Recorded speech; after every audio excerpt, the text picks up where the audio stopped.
One of the resources that I use very often is called Best Lent Ever.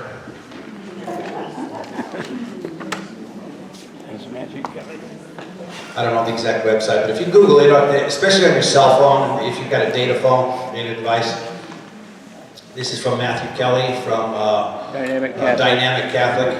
Okay, and all you have to do, it's totally free, but you go on there, it asks for your email, and then if you sign up, it will send you an inspirational, like 2-minute video a day.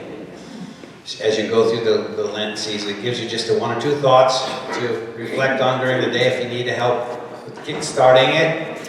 And then on Sunday, there's usually a longer one, like a 5-minute meditation. But that's one. Another one, I'm not Jesuit in my spirituality by nature, but if you go on ignatianspirituality.com,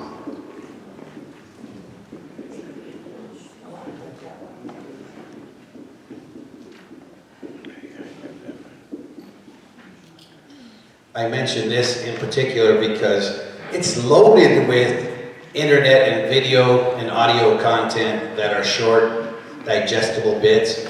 But under that, if you just, under the keywords, just type in 10 ideas for Lent.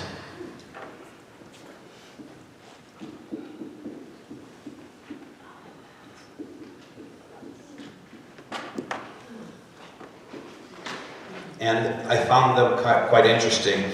One of the ones, just as an example, one of the ones that comes up is on the list is called Arts and Faith. So these are weekly things, but each week of Lent and during the 3-year cycle, they have other examples. They take a painting that has sort of the spiritual essence of Lent in it, and someone will talk about what's going on in the image. That's an example of learning how to pray with images, just taking it in. The one that I saw, the example, it was called Mardi Gras versus Lent.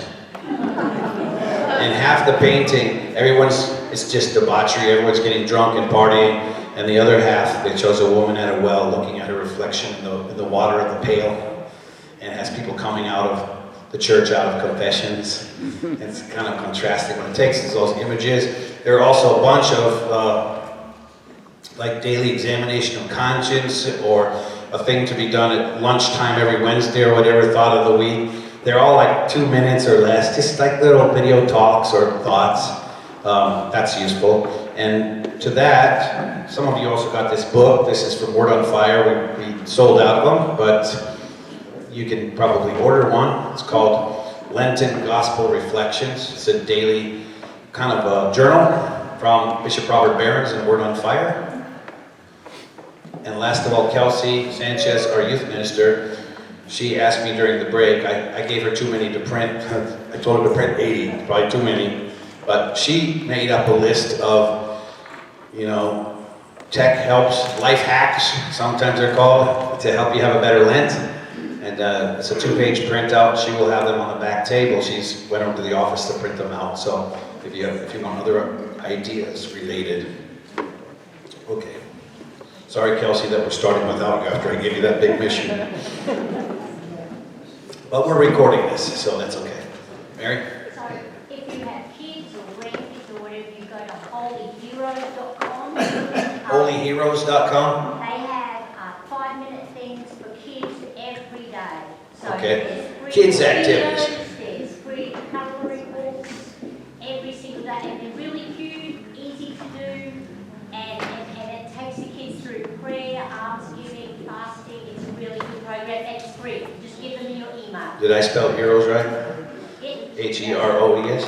Okay. Holyheroes.com, and Kelsey will have a whole another list of stuff. The main idea of all of them is, I guess, recognizing that apparently we have a much shorter attention span these days, so they're all definitely under 5 minutes. Even the book is just like 2 paragraphs of something and then room for you to journal and think. Okay. Well, let's start this second portion by just reading the temptation in the desert. The readings we had for first talk were from Ash Wednesday. This is the gospel reading for Sunday, the first Sunday of Lent every year. It's from Matthew chapter 4, verse 1 through 11. At that time, Jesus was led by the Spirit into the desert to be tempted by the devil. He fasted for 40 days and 40 nights, and afterward he was hungry. The tempter approached and said to him, "If you are the Son of God, command that these stones become loaves of bread." He said in reply, "It is written, one does not live on bread alone, but on every word that comes forth from the mouth of God." Then the devil took him to the holy city and made him stand on the parapet of the temple and said to him, "If you are the Son of God, throw yourself down, for it is written, He will command His angels concerning you, and with their hands they will support you, lest you dash your foot against a stone." Jesus answered him again, "It is written, you shall not put the Lord your God to the test." Then the devil took him up on a very high mountain and showed him all the kingdoms of the world and their magnificence. And he said to him, "All these I shall give to you, if you will prostrate yourself and worship me." And then at this, Jesus said to him, "Get away, Satan. It is written, the Lord your God shall you worship, and him alone shall you serve." Then the devil left him, and behold, the angels came and ministered to him. That is an age-old part of the Lenten journey, that we are to have this desert experience. Now, the very first people after Jesus that we attribute that desert experience to are the age of the hermits, beginning with St. Anthony of Egypt, and many who wandered into the desert after him with that inspiration of trying to imitate Christ in his temptation. They hoped to find God in the solitude and in the silence. So where else can you experience silence to that extent? I mean, the Irish fathers, if you go to Europe, they tried to mimic that, except there are no deserts in Ireland. It's a wet, green place. So they sort of recreated that by finding these abandoned stone islands, you know. They would set sea without a rudder, and wherever they ran ashore, they would try to live. So you don't literally need to be in a desert to have this experience, but the main point is solitude. That it's as Jesus said to the apostles, "Come away to a remote place by yourselves for a while." After they had come back from their public ministry, he emphasized the point of getting away from people, creating some silence. If you have the luxury in your home of creating a little prayer room or some place of quiet. Even Superman had the Fortress of Solitude, you know? He flew to the North Pole or wherever it was to get away from his work. Whatever your Fortress of Solitude could be, that is an important piece. So it started with Anthony of Egypt and other hermits, and just through natural evolution, many of these hermits started living in close proximity to one another, and eventually we see the early form of monasticism, which in the West we attribute to St. Benedict, and in the East St. Blaise, and others. That's a natural development. But I want to give you the perspective from, again, the one that I know the best, from the Carmelites, because they are the first religious order that has their origins, as a community, as a religious order that have their origins in that desert experience, and keeping the rules structured specifically after that desert experience. So I thought I would just try to draw from that background some points that we could apply, and just for the sake of time, I'll reduce what I was intending to talk about here to the temptation portion, the encountering of the devil. But I would like to just point out from the beginning 5 key pillars. I taught a class here some years back just to try and discern if there was an interest in having a Carmelite Oblate group here. We started with over 100. It dwindled down to a very small group, because in the end it's a challenging lifestyle. But we did like a 1-year course on the spirituality, and I'll just try to get a couple highlights. There are 5 key pillars that I tried to identify from that community life that I think we can apply for us. The specifics are not important, but the general concept I just want to highlight. So first of all, in brief, the Carmelites came from Mount Carmel. The word Karim El, which is where that name comes from, means garden of God. And so part of the spirituality that flowed from the name of the place, I guess it started with the name and the theology developed after it, I guess. They had this very close association with Jesus after the resurrection. If you recall, Mary Magdalene encountered Jesus and she thought he was the gardener, or a gardener. And they said he was, and he is. He's the gardener. God is the one who provides the sun and the rain. But in their envisioning of the garden, and here's the unique takeaway, is that no two of us are alike. Try to imagine a unique supernatural garden where there are no two flowers alike, there are no two plants alike. Somebody's a cactus, somebody's an orchid. Somebody's a redwood, somebody's a chickpea. We're all different. And from that comes a wisdom. They would say, in a modern day, they would say, don't go and try and be a St. Francis of Assisi. The church already has a St. Francis of Assisi. It doesn't need another one. St. Francis was born in a certain time and a place and brought a certain need. It fulfilled a certain need in the church. You're not that person. Don't try to be that person. If you try to be, you'll fail, and it'll end in frustration for you. Because you're not wired exactly the same. You might see similarities to yourself in the great saints, but it's not you. God doesn't want you to be a St. Francis. He wants you to be a saint. You. Fill in your name. So the idea from this is to pray as you can, not as you can't. You might draw inspiration in your plan for Lent by something saints talked about. But don't make the error of saying you need to do exactly like they did. They spent 20 or 30 years or their entire life, and it would be smart of us to learn from their mistakes. We can draw wisdom from the scenic route they took, but you'll have to come up with your own different combination of the way you pray, the style of prayer you like. And by the way, I've learned this the hard way myself. The way that I liked to pray as a child is not the way I prayed in my 20s, and the way I prayed in my 20s is not the way I prayed in my 50s. And I'm not saying at each stage I got better and better. In some ways I feel like I'm getting worse and worse. It's not about better or worse. It's about you change over the course of your life. Your health changes, your energy level changes. But even your spirituality may change. And what connects with your heart at that point in your journey might be different. Find the way that works for you. You can share ideas with other people.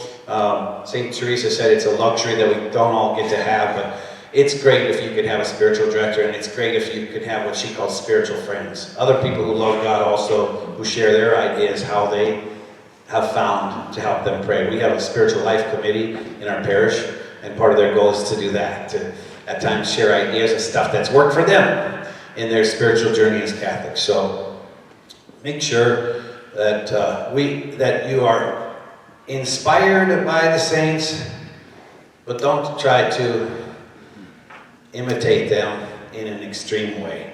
Find a way that fits your unique being. No one who ever has come before you or will ever come after you is like you. Okay? Second one is silence. Again, as many saints have said, the fruit of silence is prayer. You gotta have it, there's no substitute. You gotta get rid of the junk. And by the way, not all noise is audible.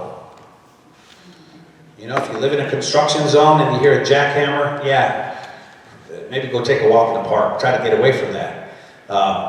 It's probably not very productive to try and pray while the radio's blasting, or while the TV's blasting, or while video games are blasting. But not all noise is audible. By that I mean your distractions in your mind. That's noise too. So I always say that the first step in prayer, this is not really a religious thing, it's just a physiological thing. If you go to the Adoration Chapel, I always recommend take at least 2 minutes.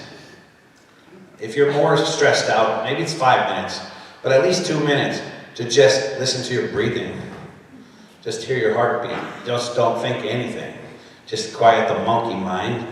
Take deep breaths, slow down, take the time you need first to be calm, because if you just jump into prayer with your head full of noise, even though the Adoration Chapel might be quiet, you're not ready yet.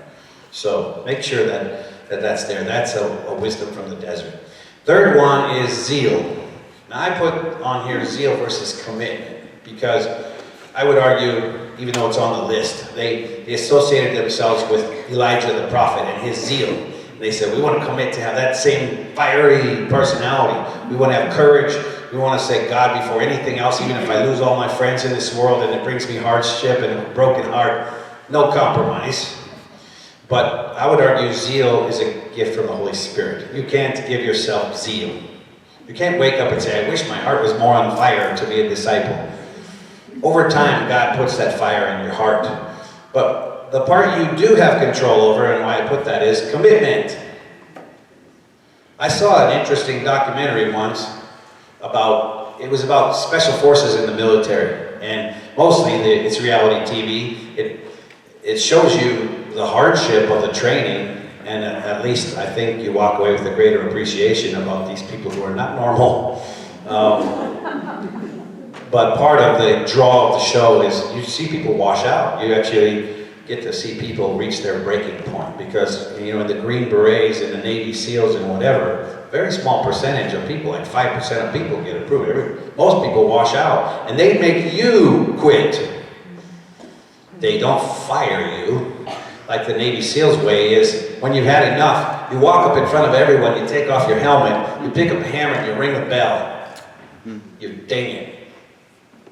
You're saying loudly and publicly, I quit. This program was too hard for me. I reached my limit, and I don't have it in me to be a Navy SEAL. But I remember one story in particular, and it was about a guy who was given a second chance, by the way. He succeeded on his second try, but the first time he washed out. But why did they give him a second chance? This guy's story amazed me the most. Because it's the Navy SEALs, it's in the Navy, duh, so there's a swimming requirement. This guy was from the inner city. He never had been taught to swim. He didn't want to admit that to anybody. But one of the trainings is, they call it, I guess, drowning. They call it drowning. You're supposed to go in a pool and you pick up a heavy object and you walk with it underwater a certain distance, and then you have to leap to the surface and catch a breath of air, and you go back and you keep moving this object. And if you're not a strong swimmer, eventually they have lifeguards on hand, you're going to drown.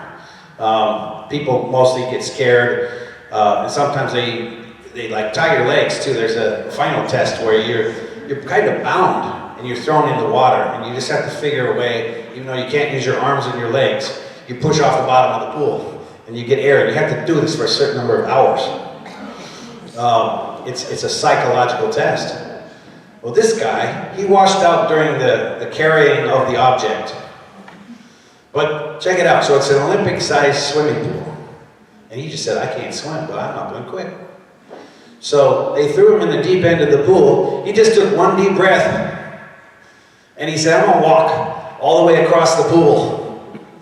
I don't know how to jump up to get more air. That's it, I got one breath. And he went until he drowned. That's why they let him come back. They suggested maybe in your time away you learn how to swim. But look at the guy's determination, his commitment. It was off the charts. And St. Teresa used to say, that's the level you need to have if you enter religious life. You have to arrive in the monastery and say, you'll have to kill me first. Literally, you have to kill me. I'm not leaving. That's my commitment. I'm 100% all in. I'm not like, I'm going to try this and see how it works. Or at the first sign of hardship, I quit. She used to screen people out in her community who were like that. She just said, it's not for you. Go find an easier life. If you want to be a cloistered nun in the Carmelites, you have to have that fierce commitment. So I would say to you in Lent, maybe we can't be that far off the charts, but be more intense about your commitment. When you decide what your goals are, your plan for Lent is, be fierce about it. You know, from the beginning, just say, you can't make me fail. I'm going to do this. The fourth one is the Eucharist. The Carmelites were the very first religious order in the world to celebrate daily Mass. This happened in the second millennium. They lived exactly the opposite of monks. They didn't have common work that they engaged in. They didn't ever share common meals. The only community life they had, because they lived in separate caves, the only community life they had was daily Mass. This was back still when Mass was only a Sunday thing. And they started doing it daily. So at the very center of their life was the Eucharist. I say this because I heard Bishop Robert Barron say, if you're only a Sunday Mass goer during Lent, make it a goal to attend one other Mass each week. Maybe it's Friday. Maybe it's Saturday morning. Just try to squeeze one more Mass in. If you're already a daily Mass person, maybe if you don't do adoration in the chapel, commit to showing up there for 15 minutes after Mass someday. Or if you already do that, maybe lengthen the amount of time you commit. But it's centered around the Eucharist. That gives us the rocket fuel to do this. And the last piece is Mary, because they called themselves the little brothers of Our Lady of Mount Carmel. That was the original name of the Carmelite order from the very beginning. They saw her as a model of contemplative life. And so Marian devotion was at the center. The very first Carmelite church is Our Lady of Mount Carmel Church. She's a great partner in the Lenten journey. But praying the daily rosary or keeping some other Marian devotion, I think, is powerful in making our journey. But let me just, for sake of time, we'll cut out most of what I had planned to say in this talk. It's always hard to gauge how much time will be needed, but I do want to focus, because our opening reading was on the temptation of Christ. I want to focus on the enemy, understanding the enemy. It's a sad thing for me to see, but today most modern people poo-poo the existence of Satan.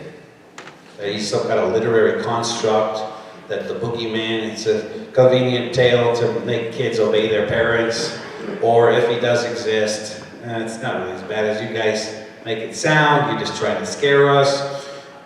I don't want to give undue credit or attention to the devil, because I want to emphasize he's already defeated, okay? You're on the winning team. We already know how the story ends. We don't know how our story ends, but we know how the church's story ends, and we won, okay? But the devil's real. And probably it's a modern error of the church that we don't talk about the enemy enough, I think. There was a priest who once likened it to the analogy of a battery runs on positive and negative charge. And if you only have one of those charges, the lights go out. You need that negative charge for a battery to work. The negative charge is Satan. The fact that we have an enemy, and the enemy's desire is that you not know God, that you not be saved, that you not grow in holiness, that you not become a loving person, that you give in to all of your most selfish inclinations. That's his goal. And if we don't even acknowledge that he exists, we got a problem. Because that's you walking around in a minefield not knowing you're in a minefield. That's you in a war zone not knowing that bullets might fly at any time. That's going to affect our behavior. And I hesitate even to mention this, but I'm going to, because it happened this morning. As a real stark reminder, makes me think the enemy doesn't want this day to happen. So I got here early. I got here before light. I went to the kitchen door, the back door, to coffee up, to get powered up for the day. And on the door was glued a message from an occult group in Medford. It was a satanic curse. It's perhaps the same group who about a year and a half ago painted the side of this building, this very building, with blue spray paint, with the image of the Satanic Church of America. So it was a curse. It was glued on by I don't know what mystery substance, but I decided, wow, that is a bigger wake up than coffee. Our very own neighborhood is given over to the occult. It's the most rapidly growing evil in our country. Direct link, not just to generically sin, but to occult interest, occult activity. Our neighborhood seems particularly enmeshed with this. So my first activity of the day was put on some plastic gloves, not knowing what gunk was on that, and to remove that and clean the door. That's a reminder that we have an enemy. It's nothing to live in fear about. John says that real love admits no fear. So if you're in love with God, there's no reason to be afraid. But you need to know there's another team out there who doesn't want us to succeed, doesn't want us to grow, doesn't want us to spread the gospel, okay? So what are some things we can say about Satan? Well, first of all, we need to understand how temptation works. And the two most clear examples we have are the fall, which is the first reading from the first Sunday of Lent. It's the fall of Adam and Eve. And the second way is how temptation works in the gospel reading of the first Sunday of Lent, which is the temptation of Christ that I read at the start here. What do we know? What can we discern from the Genesis story that we all know well? Well, I like to point out that temptation came in the form of something attractive. A shiny red apple looks delicious. If people get caught up in the weeds of, I've heard scripture scholars say, well, how do we know it was an apple? Maybe it was a pomegranate. You're missing the point. You're really missing the point. It's not the New York Times, okay? It's a spiritual truth it's talking about, but it's attractive is the point. When Satan tempts us, he doesn't walk up to you and say, hey, here's a bottle of poison. It's got skull and crossbones on it. Why don't you eat that with your lunch? And you'd say, no, thank you. I like my life. You're not going to take in something that's obviously harmful, but something that's attractive, something that's presented in the form of a lie or a half-truth, which is also a lie, just a smaller lie, or in some ways a worse lie. I think a more dangerous lie is a half-truth.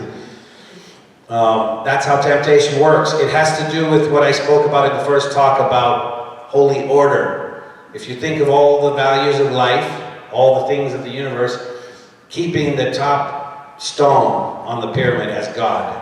Nothing can be above God, and then everything in the right place. What Satan does as a regular thing, as a regular part of his playbook, is he takes a block out of the pyramid and says, here, why don't you put that a little higher? The gift of sexuality. It's a great gift.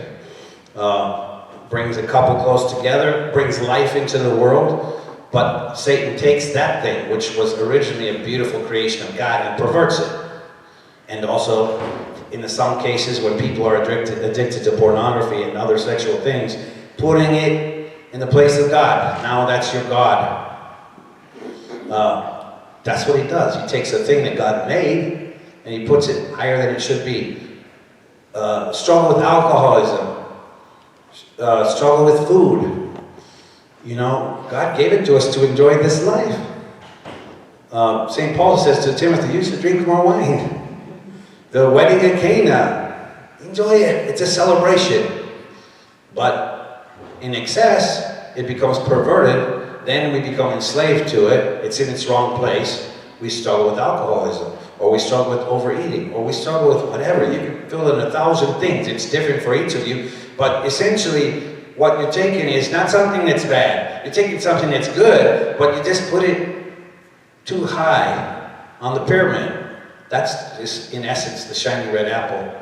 So keep the holy order proper, and watch for the half-truth. The way the church tells us to discern the truth, first of all, is wait. Never be rushed into a big decision. Wait, because by their fruit you will know them. Every saint points out the father of lies, Satan. He is the greatest liar. But even he cannot maintain a lie forever. For a season, it may fool you. If you wait long enough, you'll see what's behind it. So we watch for lies. One of the best indications, if we've tripped up, if we've committed sin, if we crossed the line, we ate the apple. The saints tell us the greatest way of knowing that, the early warning system, is loss of hope, loss of peace. Suddenly I feel despair. Suddenly I hate myself. I feel icky. I wished I hadn't done that. I have deep regrets. God's gifts never work that way. You don't ever experience a loss of peace. You don't experience a loss of, even in the midst of the cross, even in the midst of deep suffering, you can still have the peace. You can still have a sense of hope. Despair is always coming from the devil. It's his first weapon to convince you there's no hope for you. You might as well not even try. You'll never get it right. Those are signs that we've crossed the barrier, that we put a block in the wrong place. But that's from Genesis. We learn that. How do Adam and Eve deal with it? They go hide in the jungle. They feel embarrassment. They feel despair. They feel loss of peace. They know they did something wrong. And now they're hiding from God. It creates a distance between our relationship